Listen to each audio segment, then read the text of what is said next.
मध्य प्रदेश के रीवा जिले में स्थित है ये छोटा सा गांव महसूबा।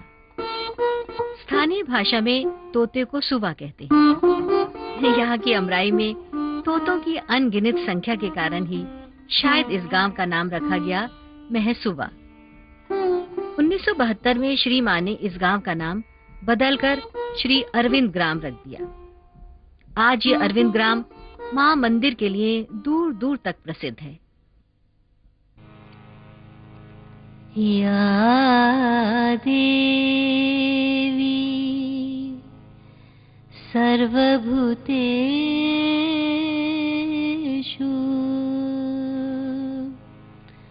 मात्ररूपेण संस्थिता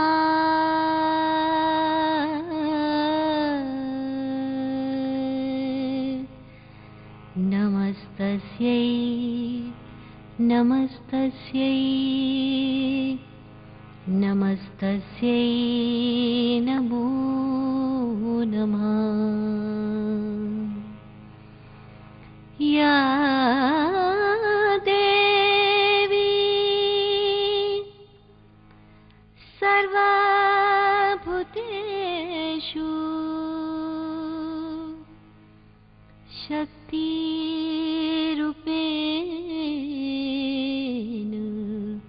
संस्थिता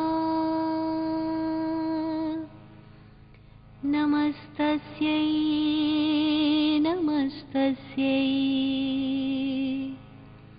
नमस्तस्यै नमो नमः। श्री अरविंद और श्री माताजी पांडिचेरी 40 वर्ष तक अपनी कठिन साधना में जिस दिव्य शक्ति को इस धरती पर अवतरण कराया, उसकी एक चिंगारी इस गांव में गिरी, ऐसा मैं मानता हूं। 1960 और 70 के दशक के बीच बहुत यहाँ अभूतपूर्व घटनाएं घटीं। मुझे ऐसा लगता है कि यहाँ 2 प्रकार की क्रांतियाँ आपस में संगमित हुई हैं। एक तो भौतिक क्रांति और दूसरी आध्यात्मिक क्रांति।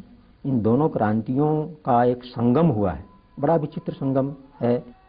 1965-66 का वह अकाल मुझे याद आता है, जबकि अवर्षा के कारण यहाँ बिल्कुल ही कोई फसल पैदा नहीं हुई। अनाज के दाने के लिए लोग यहाँ तरसे।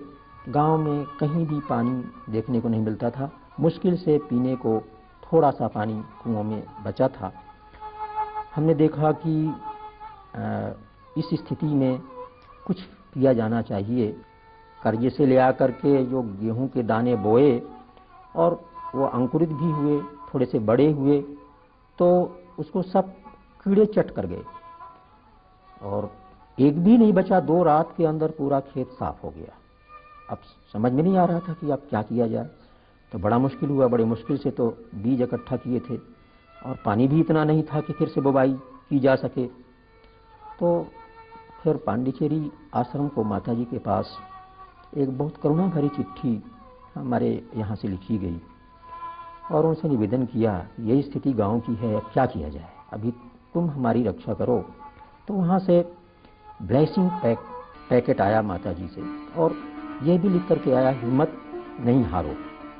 बस हम लोगों ने फिर से गेहूं के कुछ दाने इकट्ठे किए, 10-20 किलो के करीब, और फिर वो क्यारियाँ बनाई उसी खेत में, लगभग 1 एकड़ खेत में, और ढेकली लगा करके फिर उन क्यारियों में पानी दिया और वो बीज गेहूं के दाने उनमें गाड़ दिए।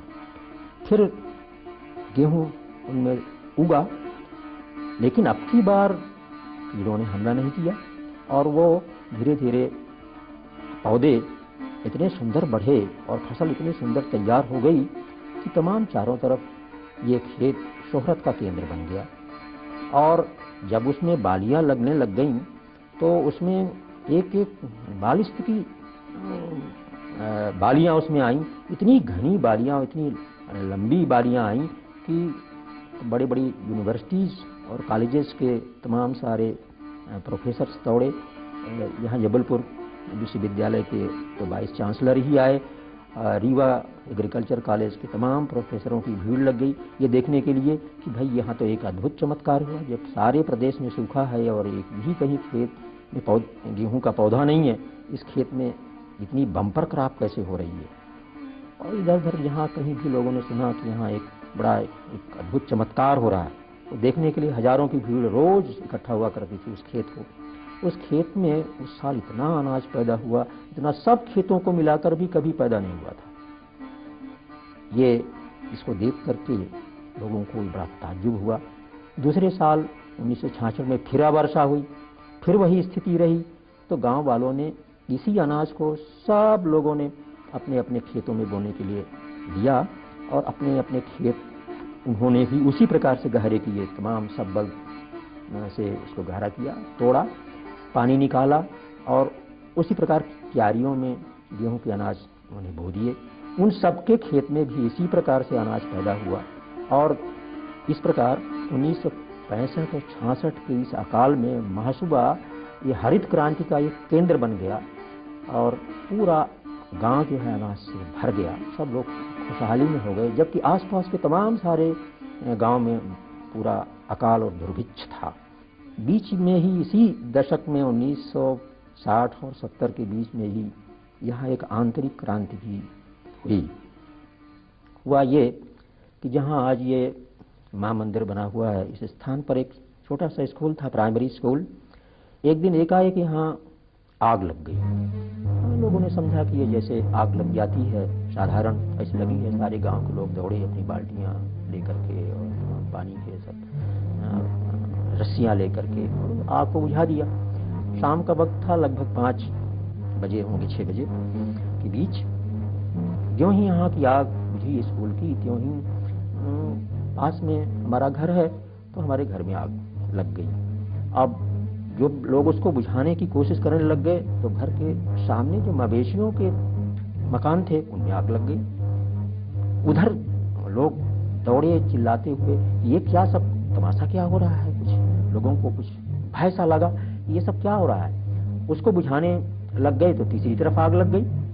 तो इस प्रकार से 2-3 जगह आग लगी, भयंकर आग लग गई और हजारों लोग तब तक इकट्ठा हो गए और ऐसा प्रतीत होने लग गया कि शायद कोई ये प्रेतक कोई चीज हो रही है यहाँ, और ये सामान्य चीज आग नहीं लग रही है, बल्कि कोई शक्ति, इस प्रकार की आश्रित शक्ति यहाँ हमला कर रही है। तो 5 फरवरी से लेकर के 13 फरवरी तक 8 दिन लगातार यहाँ आग की लपटें, यहाँ से वहाँ, वहाँ से वहाँ, लगभग 100 बार आग मकान में लगी होगी। लेकिन